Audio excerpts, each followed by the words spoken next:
Hello and welcome to Talk 90s to Me, where we like to follow a chart banger with a cheery jingle, ask a listener where they're from and who they'd like to shout out, and then hot-foot it to a roadshow to chuck goodie bags at anoraked crowds in the never-ending drizzle. I'm Miranda Sawyer, and today I am delighted to talk to a man who is not only a radio genius as a top DJ on Radio 1 and especially Radio 2 and 6 Music for many years, but is also a best-selling author, folk music maker and expert, and genuine chart botherer with his group, the Shire Horses, who have got to number 20 and 22 in the album charts. Yes, it's the amazing Mark Radcliffe. Hi, Mark. Quite the intro. All true, I think. Apart from the genius bit, maybe, but the Shire Horses were in the album charts for 1 week, I think. I remember listening to the album charts being read out on Radio 1 when that was still a thing and being delighted that we'd come in one place above Ronan Keating. I've yet to meet Ronan Keating and make sure that he noted that. But yeah, okay. I'm expecting a big invite, actually, to reform the Shire Horses to support Radiohead on their new shows, because it would be the dream comeback ticket, wouldn't it? It really would, yeah. I think the O2 would, shake. It would, yeah. With people rushing for the exit, yeah. Yeah, time for the beer. Okay, so look, this is a show about the 90s, and what we're going to do in this particular show is to focus on Radio 1 and how that changed over the decade, and kind of in particular how you and your friendly, funny radio partner, Lard, a.k.a. Mark Riley, nearly killed it off without really meaning to. And how you did that was just by being offered a great job. But, should we set the scene of Radio 1, what it was before you and Lard came in, the kind of smashy and nicey era? Because obviously that was incredibly important. It was like a huge deal, Radio 1, wasn't it? It was huge, yeah. I mean, these people were sort of, you had no choice in those days. It was almost like kind of 1984, wasn't it? Government, but there was no real alternative. There was, when it started, it was the only pop station that anybody could listen to. And so it had a monopoly for a long time. And so the people who were the voices associated with that monopoly, the sort of smashy and nicey big brother figures. Which, I mean that, again, in the Orwellian sense, not the cosy family sense, were genuinely kind of, national figures. And a lot of people grew up with the voice of Tony Blackburn, who's an extremely nice fellow, I must say, ringing in their ears. And he's still on. What a trooper. And he's well into his 80s. But Tony Blackburn is somebody that, we can...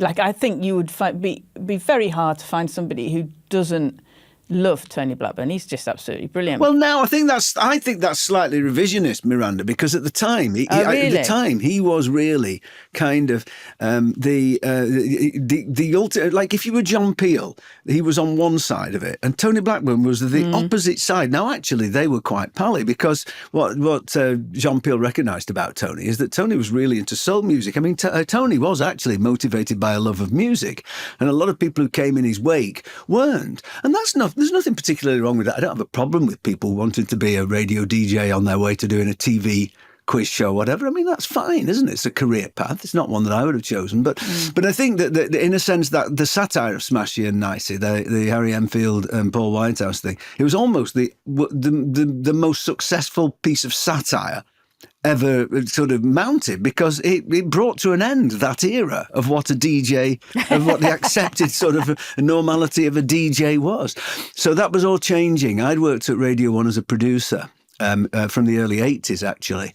And so I knew all of the big kind of, the Simon Bateses and the Steve Wrights and the Dave Lee Travises. I knew all those people.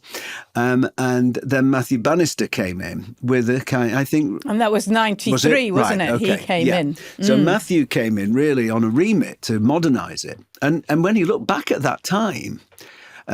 it was incredible, really, what he did and what was on there. When you consider that, and I'm not saying all of these things were good, but just how different it was than what had gone before. So, you had me and Lard, and you had Collins and McConey. You had Chris Morris doing Blue Zone in the middle of the night on Radio 1. It was a real revolution. And, rather like a football manager coming into a new club, who disposes of some of the existing squad. I think perceived wisdom is you're probably better in a period of transition with a blend of youth and experience rather than throwing everybody out. But, it had to be done. It was long overdue. So major surgery was performed by Matthew Bannister.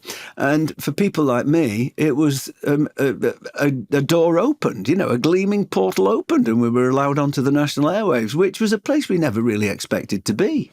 Yeah, well, yeah, quite. It was a complete change because the people that, I wrote down some of the people that left. These were absolutely huge figures.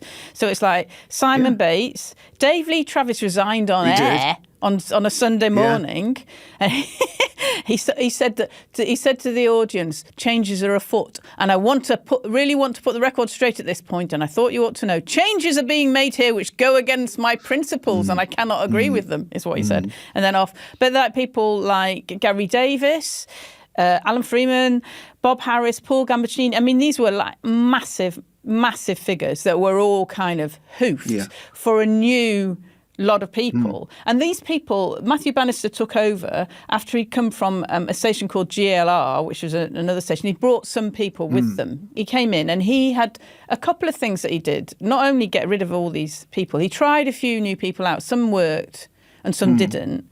He brought in Emma Freud, I remember, at lunchtime. And that didn't work. I actually remember listening to her and she just wasn't quite right. And one of the things she said, because she had to you have a script. And I remember her reading on a script that was a track that was played by MC Hammer, and she called him Muck Hammer. Yeah.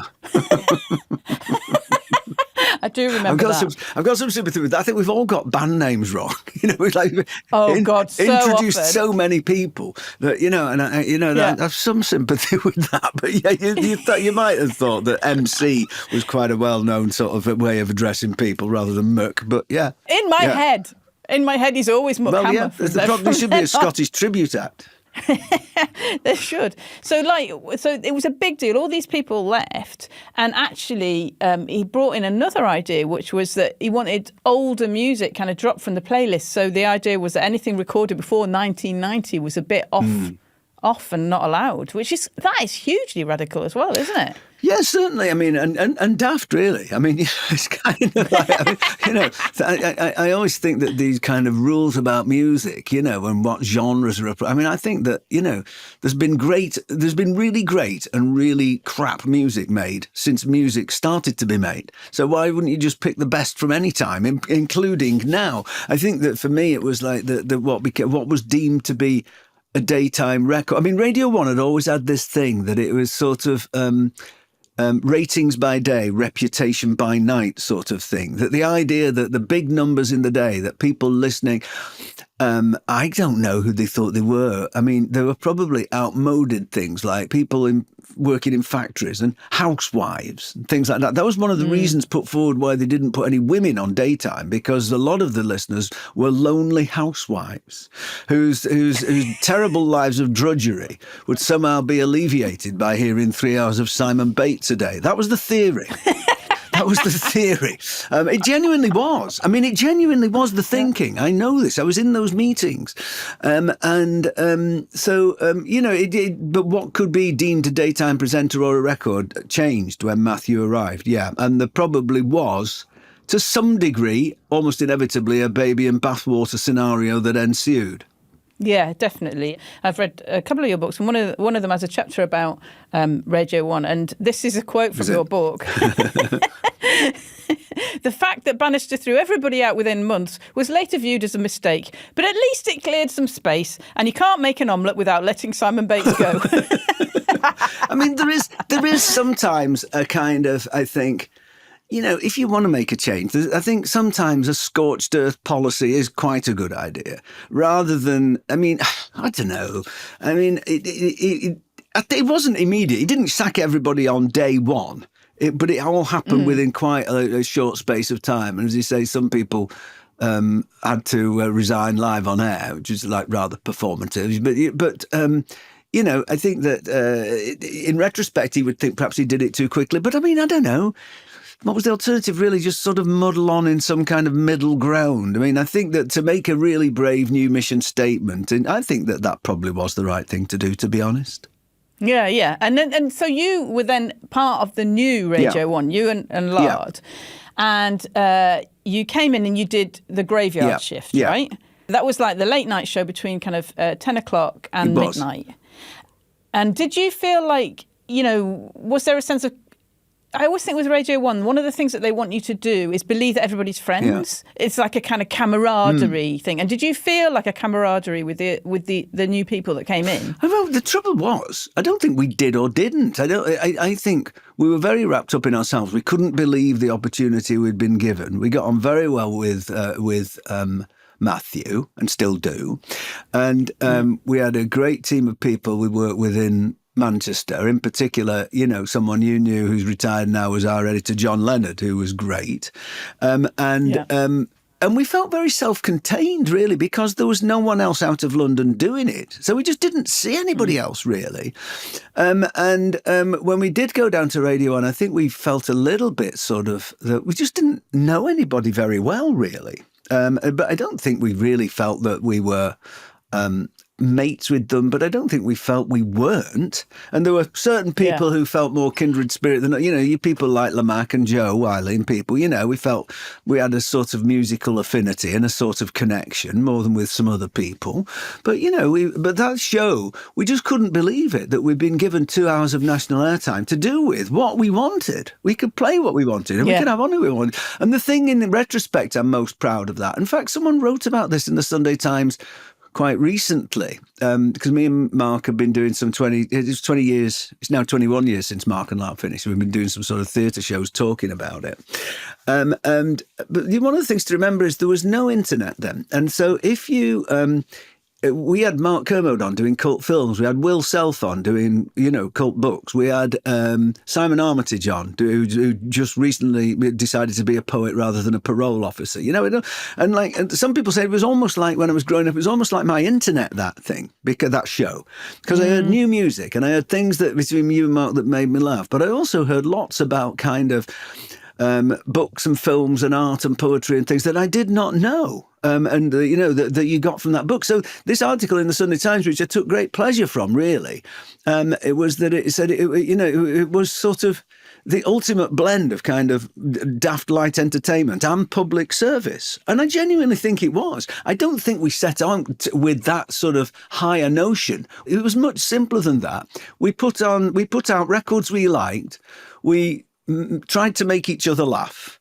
And we had people who we were interested in, who talked about things that we were interested in. So it was just kind of what was inside, I suppose, primarily my head, really, to a degree. That was what it was. Because I've never had this sort of idea that liking one thing must exclude another. I didn't see any reason why you couldn't be an absolutely kind of fervent football fan and a fan of... opera, say. Lots of Italian people are like that. I mean, I don't like opera particularly, but you know what I mean? I don't see why. That's why I never accepted in music the concept of guilty pleasures, because I always thought, well, why should you feel guilty if it gives you pleasure? And the answer to that is because someone somewhere deemed that it wasn't cool to like that. So I certainly don't think that we ever thought we were trying to be cool. I don't think we did. No, it didn't feel like that. I mean, it felt like a kind of small club that you could join as a listener, which is always the best way. Like a radio show or a magazine or anything like that. It's like something you feel like, I get this. This is for me. Like, this is my little thing, and like you would join that every evening. It was, I have to say, a lot of the humour on it, Mark, was completely, like, now we look at it, quite mental, wasn't it? I mean, it was absolutely hilarious, but I want to know, given that the ideas came from your head, where do you think they came from? Well, genuinely, I think we made that show for about 6 people. There was me and Mark, there was John Leonard, there was an engineer called Chris Lee who worked on it all the time, and Michelle Chowder. There were about sort of 5 or 6 people working on it. We just tried to make each other laugh, really. And it was like a conversation in the pub, without, I was going to say without drinking, but often it did involve drinking, as I recall. No one seemed to mind about that either. It was on at 10 o'clock at night. We'd always been across the road in the Lasser Gallery for a couple of hours before we went and did it, I think, because that was the other great joy of it that we could find, because we worked late. We were allowed a free taxi home, so that was great. And I think, I don't know really. I think a lot of things sprung from actually a love of radio. A lot of the items on it were things that were very traditional on Mark and Lard. They were kind of versions of things like Beat the Clock and Missing Words and things like that. They were kind of, sort of destroying those radio treasures in a way and making them our own. But, things like Fat Harry White and things, that just came about because, I was just reading an article about Barry White who said that he liked to make love to Mrs. White all around the house, including on his dining room table. And I thought, given the size of Barry White, that's a hell of a boast for a dining room table. And so I put the pitch shifter on to give it a Barry White voice, and then sort of put that voice. Maybe I was making love to my good lady wife the other day. I was really bad at it, so it would occasionally drop into a broad Lancastrian. So I was making love to my wife just the other day, and it was all sort of, it would drift. So that came about. Just trying to do a news story, and we would go in and we would kind of take the make of kind of music documentaries as well. I remember us, working we used to go in about midday, and it wasn't on until 10, but we just couldn't believe our luck that we were allowed in a BBC studio.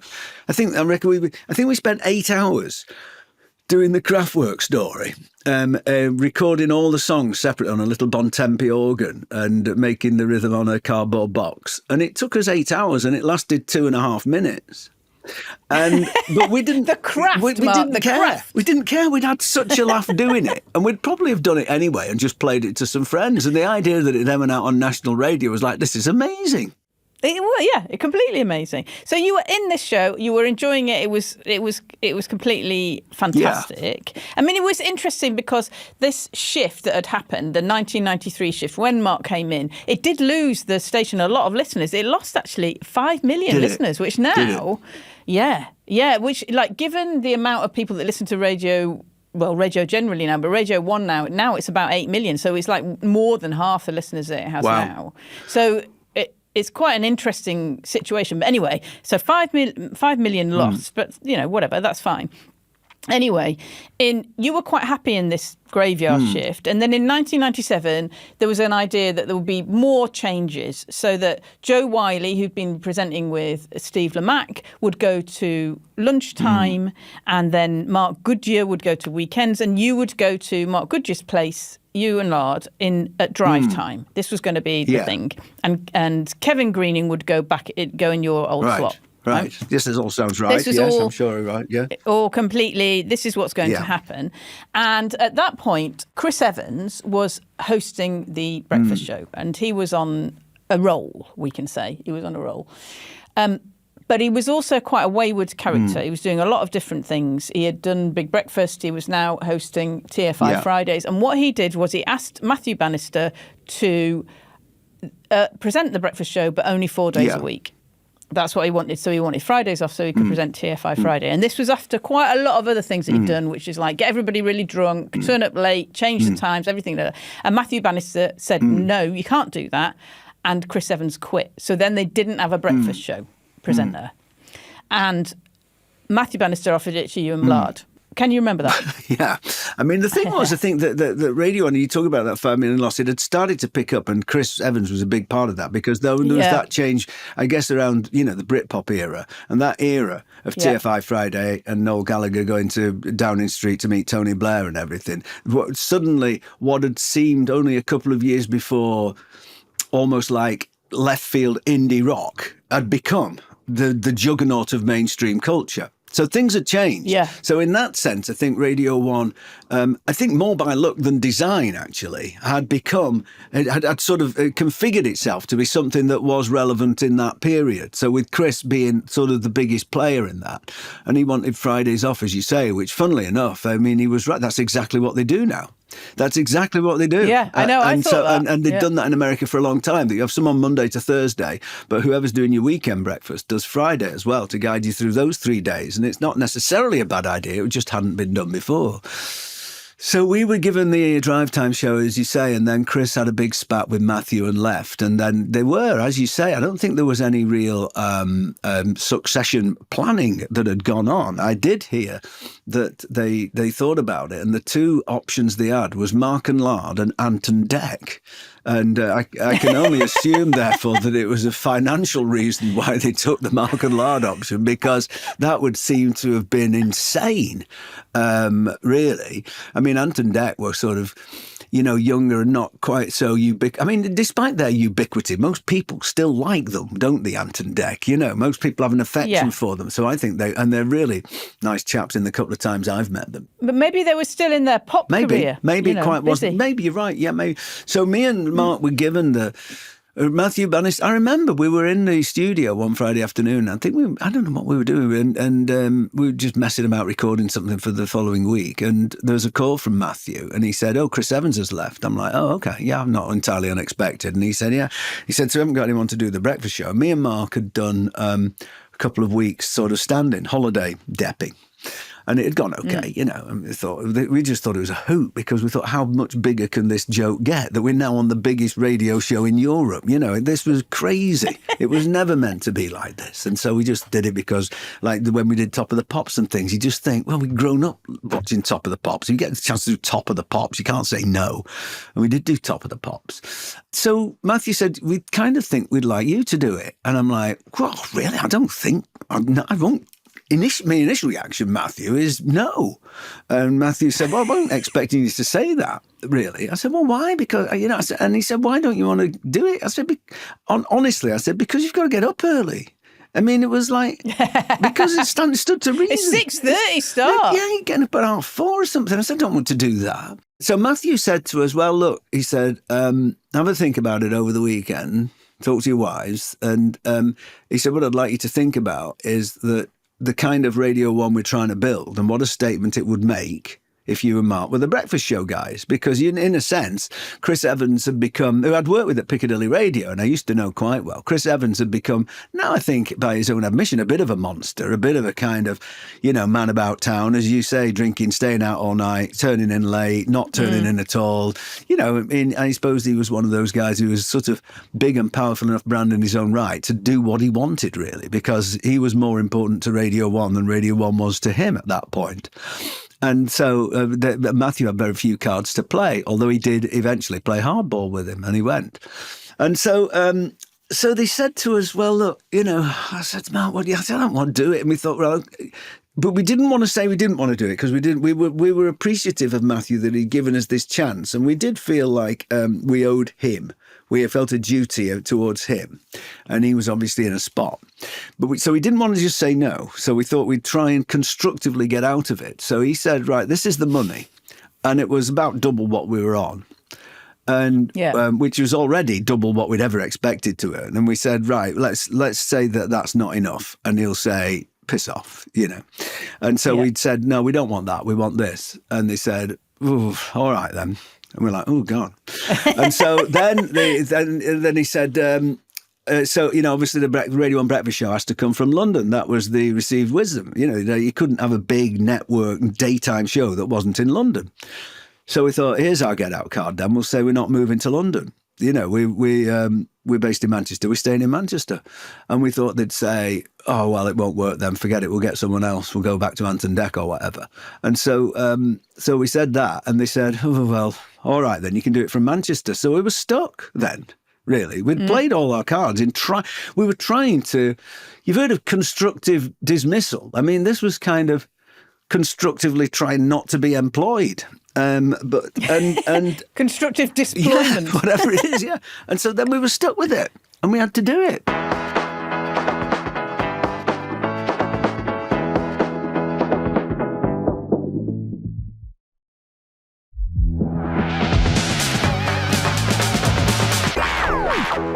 I think then there was a period where we felt kind of, wow, this is amazing. We've kind of made it, really. We're on the biggest radio show in Europe, not for long as it turned out, and so there was an element of wow, we've actually got to the top of the tree. This is incredible. So I think we were sort of proud. But then as soon as it became apparent, because Matthew and Chris's spat had become such a tabloid thing in The Sun and all that, it then became clear that we were expected to participate in this tabloid world. And so the Mirror came out in our corner. The Sun was very much in Chris's corner, anti-BBC, of course. Some things never changed. Matthew Wright, who was the showbiz columnist for the Mirror at that time, was very kind to us, very kind, and very kind of trying to mould the story to favour us and make it. But it became a world that really, I think more than Mark Riley, I pretty soon thought, this is not me. This is not a place I want to be. Because you had like people like, kind of outside your house and stuff like that, and asking your wife for comments and stuff like that. And that's asking me ex-wife tough, for comments, which was, and I mean, she was, very loyal and dignified with it all, and Bella, my current wife, didn't want any part of it. She wanted to stay out of it, and I just realised... Current wife. You are? Current wife. Are you planning to change No, is that what I said? Current wife. You know what I mean? It's like my current wife, but not my ex-wife. Yeah, my wife, yeah. I'm not planning to change, no. And it just became a world that I felt I didn't fit in, really, and something that I didn't feel I'd wanted. I think the joy, really, the joy of where I've been for the past kind of 30-odd years has been sort of well known to people who like me and like my shows and appreciate some of the music they've heard and everything. But, I've never been tabloid fodder apart from that one time, really. And I didn't like it. It wasn't for me. No, and they were incredibly powerful in those days. I mean, very, very scary. I read your chapter about this, and one of the things that you said that you felt like right from the start it didn't really work. You literally called the first show pretty poor. And then everyone seemed confident we would recover from a shaky start. I'm not sure that we ever truly did. And these are the reasons that you put down. Too early. It was too early. And you were both drinking for too many espressos before you went on. So you were jittery. Then the next factor was you weren't Chris Evans. It's just flatly that. That was the main thing. Because you weren't that was the main thing. But yeah. Yeah. And then the final one, which, I do quite like, but I mean, I like these things, is that your jokes didn't work because you had to be in on the joke for them to work. So you had things like Dobbins or Bobbins. yeah. It's a good item, that. It's a quality item, that. Do you want to explain that item? Dobbins or Bobbins is a good idea. So every day we'd look at the horse racing page and we'd, because race horses have daft names, like it might be called, one might be called Sir Lancelot, and he might be running alongside Sack of Potatoes and Billy No Mates, And so what we would do is we'd look at the racing page and we'd pick out 10 horses, and then we'd substitute 4 of those with made-up horses. And you had to, so one of them was a dobbin, i.e. horse, and one of them was rubbish, i.e. bobbins. Bobbins is a northern expression for rubbish. Oh, it's a load of bobbins, which comes from the cotton mills. The bobbins were the empty reels of the cotton when they were thrown away, the wooden reels. So it's that's of course, bobbins. I never even thought of that. I just thought bobbins. That's what bobbins means. So Dobbins or Bobbins. I think we had another one which was kind of almost a sort of pre-Farrow and Ball thing about paint names called Pigment or Figment. And like when you get to buying paint that's called Elephant Breath, I think we were ahead of the curve there. I think you were. And you also had Trivial Hirsute. Trivial Hirsute, I think, is interesting because Trivial Hirsute was basically a quiz set in a hairdresser's. And you had to come into the studio. People physically, I think, came in and stayed in a hotel, maybe is my memory of it. And you'd come in, and first of all, you'd have to see Mark, who had an appointment book of chance or something. And so that would take a whole link while he tried to find your booking. And then we'd play the Spice Girls.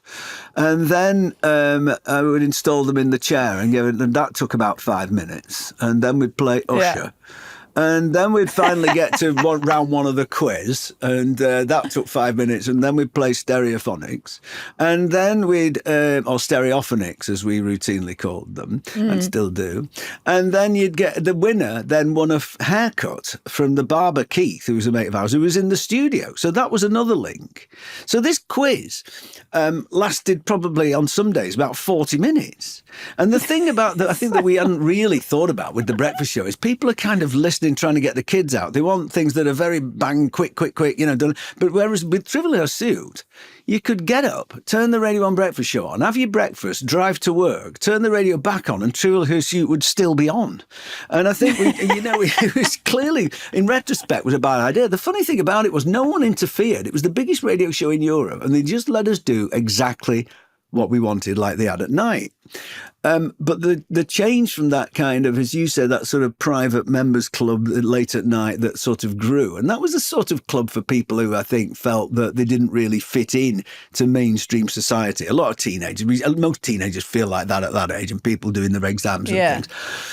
Whereas at breakfast, it's not. That's the epitome of people who are living the mainstream life, and they've got stuff to do. And so I don't think we really appreciated that. I mean, stupidly. And also, stupidly, no one told us. But having said that, I think that if they'd tried to tell us what to do, I don't think we'd really have listened. So I don't think we were arrogant, but I think we were confident. I don't think it occurred to us that it would fail. I think we thought that instead of, I don't know how many people listen to the Graveyard Shift show. I don't know how many, but 12 million people on breakfast, it never occurred to us that they wouldn't all think we were great, I don't think. Because up to that point, everything we'd done, everybody had said it was great. So we thought we were great. And so we were confident going in. But yeah, day one, I'm like, and this might be slightly sort of retrospective, but day one, I thought, I honestly think this isn't going to work. Yeah, and I mean, it was on for a while, but there were a few tweaks. There was one focus group that said you did too much talking early on in the show. So you and Lard invented a game, which was that Lard could only say 5 words between 6:30 and 7 in the morning. And when he said the 5th word, then you could ring in and get a prize. That's right. Again, I think that's quite a good idea. I quite like that idea. We did. Me too. We did 5 words for. I think all these things are great, and I think also, well, sadly, I think that I was going to say that we live in an era where kind of people are more attuned to kind of irony and taking the piss of things. I actually think, very sadly, we've moved through that into another era now. About what you can and can't say. I'm not one of these old blokes who says, oh, you can't say anything now. It's all like PC gone back. I'm not like that. But we are in a different era where people are doing really their very best to be offended every day, aren't they? A lot of people are waking up and thinking, right, what can I get annoyed by and post about that today? Even though I've only got 12 followers, but on the hope that it will become viral because someone else will pick it up and retweet it, and all that sort of thing. Yeah. And it was pre all that. Perhaps luckily. Luckily it was pre all No, absolutely. Absolutely. I mean, can you imagine, can you imagine the reaction to a lot of the things we did now? I mean, when I listen back to it, when we were going to do, when we've talked about doing Mark and Lard theatre shows and just celebrate it, which I was quite keen to sort of celebrate and cherish the legacy of that show in a sense. I was worried that a lot of the things that were on there that, you could easily become sort of semi-cancelled by putting them out into the public domain again now. But actually, when I listened back to it, most of it was just daft, really. And most of it was sort of affectionate and just silly. There are words that you couldn't use on national radio now. But I don't think any of it was spiteful or hurtful. There were other radio presenters of that time who sort of very much made personal insult and things and took that too far. Now, I think, obviously I wouldn't want to mention any names, but I don't think we ever did that. I think we took the piss of people, but I think we didn't. None of it was hurtful, and most of it was just stupid and daft, really. Yeah, I'm going to return to some of those stupid and daft things because when you do shift out of the breakfast show. But what happened, and what I was quite interested with the breakfast show, because the breakfast show basically lasts about 7 months, doesn't it? Now, there's a bit in the middle of the summer, so you go off for your holidays for a couple of weeks, you and Mark, and then while you're off, Kevin Greening is the substitute, which is quite standard. But during his time, basically Princess Diana dies. And so there's a certain kind of tone that needs to be brought to all radio stations at that point, especially the BBC radio stations. And so, and especially because the mourning of Diana just really carried on for quite a long time. And so even when you came back from your holidays, you didn't go back on air for a while because your show just couldn't have coped with that, could it? Well, that was what they thought. I mean, I was slightly insulted by that at the time. I can see why they would think that in retrospect. I mean, I thought it was our show. I mean, and later we were on in the afternoons when 9/11 happened. We were live on air whilst the scenes of that were unfolding on the telly because it was New York, so it was 5 hours before or something, and we were on in the afternoon. So I remember doing the show and someone saying, I think you better look at this on the telly. It was a little portable telly to the side, and we took that and we thought, okay, that changes things. And we changed things, you know. I mean, whatever. We'd had a lot of experience broadcasting, you know. I thought that we could be trusted. But anyway, and so I read more into it than that. I thought that because Kevin, sadly the late now Kevin, stayed on, I thought that it was a bit of a sort of slight against us, and that I thought it was more, it was an indicator of that they didn't trust us, really.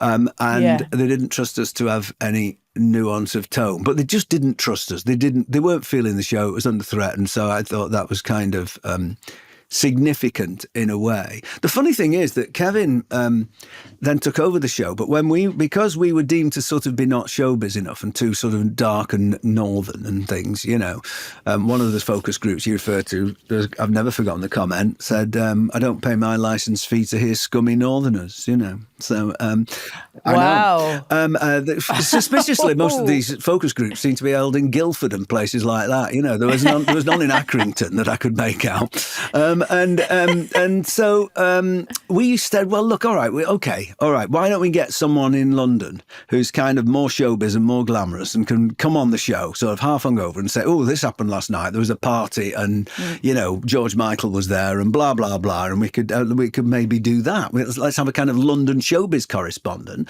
And me and Mark suggested Zoe Ball, and we didn't hear anything back from that, really. But that must have gone in, because the next thing we know, it's Zoe Ball's show with Kevin Greening. And in fact, when Mark and Lard, when we got back together again, we went on Zoe's show on last year when she was still on the Radio 2 breakfast show. And we told her that, and that was the first time she'd ever heard it. We said, we wanted you on our show before it was your show.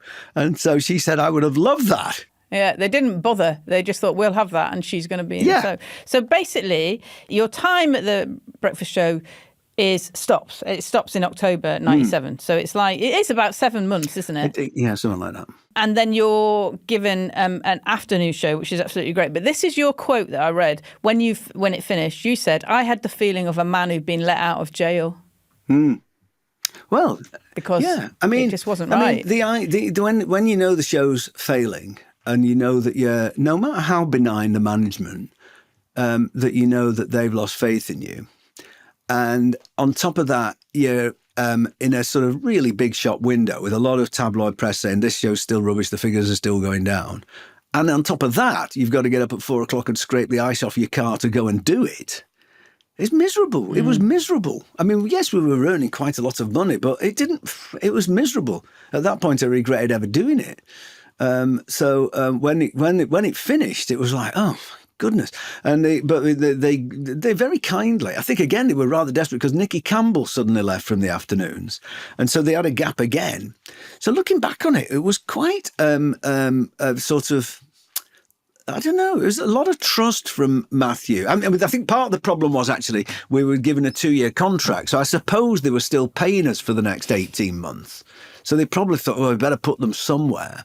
But they could have put us on like 4 o'clock weekend mornings or something, but they did give us afternoons. And it just from day one, it felt like, oh, all right, we're home now. Yeah, definitely. I was listening to some of the features that you had. Like, you had them throughout, but I think you were obviously in the afternoon. It was a little bit more free. And you mentioned before that you possibly couldn't do these kind of things now. But I'm just going to mention Missing Words, because Missing Words is like, when I was walking the dog yesterday, had me absolutely howling because I was re-listening to it.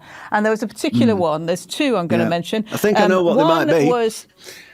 Oh, yeah. Okay. Well, the first one is Money's Too Tight to Mention by Simply Red, and you knew it was going to be that. And what was the word that was missing from that song, and what was it replaced with? Yeah, so instead of it being Money's Too Tight to Mention, and the contestant on the end of the line, which was always Mark Riley, doing a regional accent of dubious accuracy. It was, you would say, I know what the missing word is. We would bleep the word out. So it was bleeps too tight to mention. And then you would play it again and the contestant would sing along to it. And the contestant on this occasion was absolutely 100% confident that the missing word was fanny. Which was referring to Mick Hucknall's sister, who was really very tight when it came to getting around him. And so to 8 million people in the middle of the afternoon, Fanny's Too Tight to Mention was sung by Mark Riley about 8 times as the record played out. Oh, dear. The bit that really made me laugh about that was the bit where he goes, cut back. I know. yeah. I know. Yeah. Oh, it is still funny, that. Yeah. We still play that at our live shows, and it is still funny. Yeah. It's really, really funny. And then there's another one, which is the song where it goes, the boys meet the girls, the girls meet the boys. Andy Williams. That one. Yeah, Andy Williams. And the word that's missing is girls, and it is replaced by the word tits. Right. So it's the boys watch the tits. This is not allowed. I mean, it would not be allowed now, I don't think. And it is obviously very silly. Was it a bird-watching scenario? It was a bird-watching scenario. But it really, again, really made me laugh. It's the stupid unexpectedness of it. And it's the fact that it's on national radio in the middle of the afternoon to 8 million people. That's what makes it extra funny. That it's not just you listening to this with a mate down the phone. You know, it's like, I don't know, perhaps it's like, I don't know, where is that now? Maybe TikTok does that now, does it? I don't know. But this was like, you know, people were driving to and from school, you know, picking the kids up and things. Hearing that, you know, but then there was always, and always with Far and White, there was always an explanation. There was always, when people say, you know, how did you get away with that? And he said, well, it was about bird watching. So if you had little kids listening, you'd say it's about the blue tits, you know, and it's like, there was always an explanation. And I always thought that a reasonable explanation. And I always thought, like, if people's kids were offended, if people's kids knew what was going on in Fat Harry White, then, you know, it was, you had more problems with what you were exposing them to in your everyday lives than what Mark and Lard were exposing them to, I think. Yeah, very true. I mean, that was a very joyful show, wasn't it? And you enjoyed it. You could tell that you really enjoyed doing it. And it lasted through that kind of weird Cool Britannia phase, which was 97. I think that's part of the problem for you then, because 97 was a very strange year. And you went through right the way through till 2004. And then you went to Radio 2 with Stuart McConey, and Mark went to Six Music. And I actually listened to some of your last show, and it's interesting because it's actually now quite celeb-dotted, but they weren't kind of seen as celebrities at the time. So Tom York is on it doing a kind of funny competition, and you've got Travis in there, and all these people now are, you know, huge. I mean, you know, well, Radiohead, kind of like people like that, they're kind of megastars. But at the time, they were just come out of the 90s and weren't quite not sure what they were doing with themselves. Well, even some of the stars who, like, we did, I mean, you know, our big thing from the Nighttime Show was our association with David Bowie, who was our musical idol. And the fact that we got to know him, and he left us a message which started that last show. But when we hooked up with him and he was doing sort of like the albums like Outside and things, and he wasn't playing arenas or anything, he was playing kind of 1,000 capacity standing venues. He wasn't huge. And so I think that, and Paul McCartney's on that show. And Kylie's an interesting example because Kylie did our jingles, but Kylie was not a megastar. Kylie was scrubbing around wondering what to do. She did that sort of indie album with the Manics and things, which you'll well remember. And so these people, I think, when they became bigger, they kind of stayed with us a little bit because through their career doldrums, I mean, not McCartney, obviously, but through their career doldrums, we've been interested in what they were doing and had them on regularly. And I think that they sort of felt that there was, a kind of two-way relationship there. But I think a lot of those bands like Radiohead, a lot of those bands Coldplay came on and played a couple of songs, because obviously some of the bands, we had so many bands pass through doing sessions that by the law of averages, some of them were going to become huge and a lot of them were going to disappear. So actually people who did become household names were like, people like Tom York and who then was sort of privately, all those guys were quite playful and good fun. They may be still, I've seen a couple of them recently, but not so much. That they'd sort of grown up liking the show and listening to the show from night time and being pleased to be on it. Guy Garvey, Elbow, these people, who've remained friends. And so as that show grew, some of the bands who were on it grew, not because of the show, but just because there was a sort of symbiotic relationship, really. And so even though, yes, it was kind of left field in a private club. I mean, there were very successful bands who were very happy to be associated with it, and we were delighted to have them. Yeah. It's a kind of epitome of that idea of like the alternative eventually becoming mainstream. And if you can stop it being eaten up by the mainstream, so you can stop it being defanged and kind of sold back at you, that's when it goes bad. But if you're able to keep this kind of core of it and just keep going, then actually that alternative it just continues, which is kind of what you and Mark have done, separately. But that's what's happened. I think that there's really the rules that we sort of set ourselves, not that we sort of sat down and thought about it that way, but the idea that, you can play any kind of music, but it's good if you can communicate to people that you've got a personal enthusiasm and connection to it, even if then they decide not to like it, that they don't like it. They think, well, I'm quite glad I've heard it, and no, I know I don't like it. But the idea of taking the music and the content of the show seriously, but yourselves not very seriously, the idea that you could only be and Stuart's very much of this mind as well, the idea that you could only be a credible music show if you had a sort of chin-stroking journalistic approach to it. I'm not decrying journalism in that sense, but you know what I mean? I never thought. And when we had Bowie on, it was quite clear the last thing he wanted to do was dissect the music. What he wanted to do was have a laugh and sort of, people say, oh, David Bowie's a good bloke, innit? I'll go and see him. He didn't want, he wouldn't say, well, what did you mean by this lyric? That didn't seem to me to serve either him or us or the audience, really. And I think most of the artists I've met who, like Bowie and Kate Bush, whose work can be kind of a little bit impenetrable in terms of its original meaning sometimes. I think they quite like that. They did that quite intentionally. It's not quite obfuscation, but I think it's like whatever you choose to take from this, and it's almost like if you look at a painting and whatever you feel from that is not wrong, even if it's not what was intended. Do you know what I mean? Yeah. And so especially with music. Especially with music. So I think we felt that very much, that the important thing was to play the best records that we could find, only our opinion, and have a laugh in between. I mean, nothing, certainly the weekend show I do with Stuart, and that's exactly that policy, exactly that. And that's exactly what Mark and Lard set out to do. So in a sense, I've only, in about 35, 40 years, I've only had one idea, but it turned out to have been quite a good one, it seems. Yeah, exactly. Stick to your guns. That's what I say. Okay. So look, Mark, you love music, I love music, and this is Talk 90s to me. So it's a 90s show playlist that we have, and we add to it every week. So I actually thought it's a bit like The Chain, except the connection is always the same one, which is the connection is the 90s. Yeah. And what happens if I pick something that someone else has already picked? We'll say you can't have it. Will you? I'm sorry. Right. Yeah, we will. I think that might be the case, actually.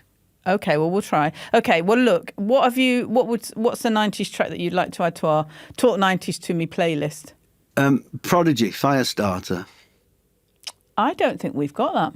In fact, we haven't. Great. So I think that is correct. That's really good because we've actually got an episode on Firestarter too, so that's really good. You listen to that, and particularly you watch the video. I mean, it's a thunderously thrilling record.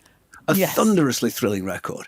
And it seems to kind of encapsulate the attitude and mood of those times in a way. But the video is so unsettling. It's kind of like post-apocalyptic with Keith Flint. They seem to have sort of filmed the video in a sewage outlet or something. Yeah, it's a disused tube. Yeah. And it's just like, it's just a sort of, even now, it's kind of a visceral experience watching it and listening to it. It sounds like nothing kind of before or since in a way. It was just so ferocious, but it is a great pop song as well. It is a great pop song, and they look great. And I don't know, I just I think that it's as a snapshot of those times. If I hear that, it takes me right back to there.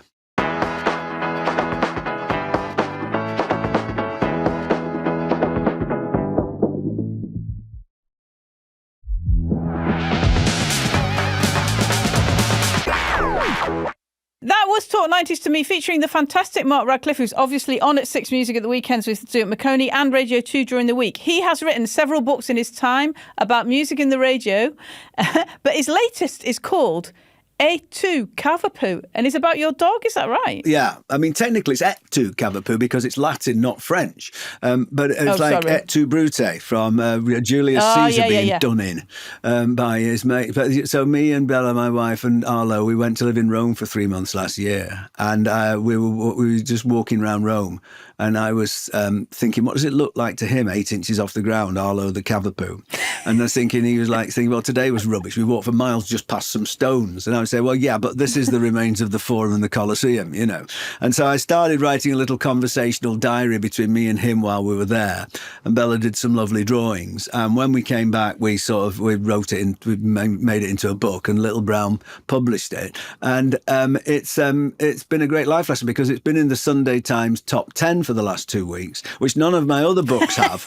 And so that just tells you, if you're an aspiring writer, you know, just put a cute dog in it and then you can write any old rubbish and people will buy it. And so that's the secret. So I've learned something at the age of 67 about successful authorship. Yeah, this is what we need, a dog and everything. Yeah. Okay, and also, you and Lard are on tour over the next kind of few months, aren't you? Yeah, we sort of did a tour. We did something. We started out, we did see how it went on the 20th anniversary of the last show, which was March last year, and that sold really well. And so one thing carried on, we sort of did a tour. So now we're doing it from time to time.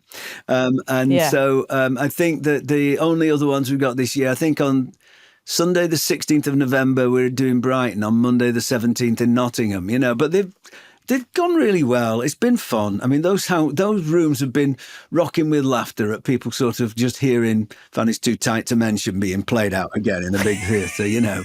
And it's been a hoot. It really has. It's been a victimless crime. And so, you know, it's like from time to time, that sort of old private members club will sort of reconvenes in various actually rather lovely Victorian theatres. We played in some lovely places. You know, you can play in York Opera House or the New Theatre in Cardiff and things. They're beautiful rooms to be. Oh, yeah, lovely. And you get there and you think, you know, Laurel and Hardy have been on this stage, you know, and now it's come to this.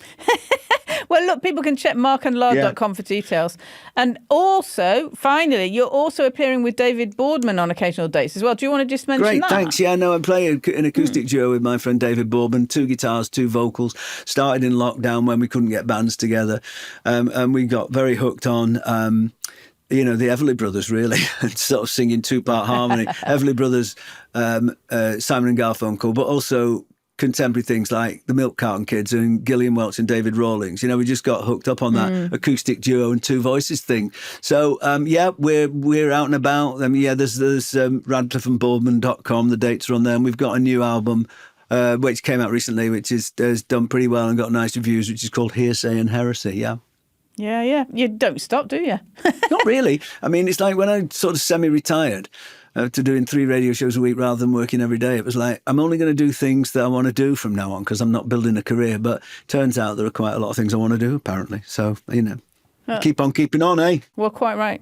If you want more 90s hoo-ha, I've written a book called Common People, Britpop and Beyond in 20 Songs, which you must know by now. It's like a mixtape of massive mid-90s British bangers and does, of course, include Firestarter, because it wouldn't be a book without it.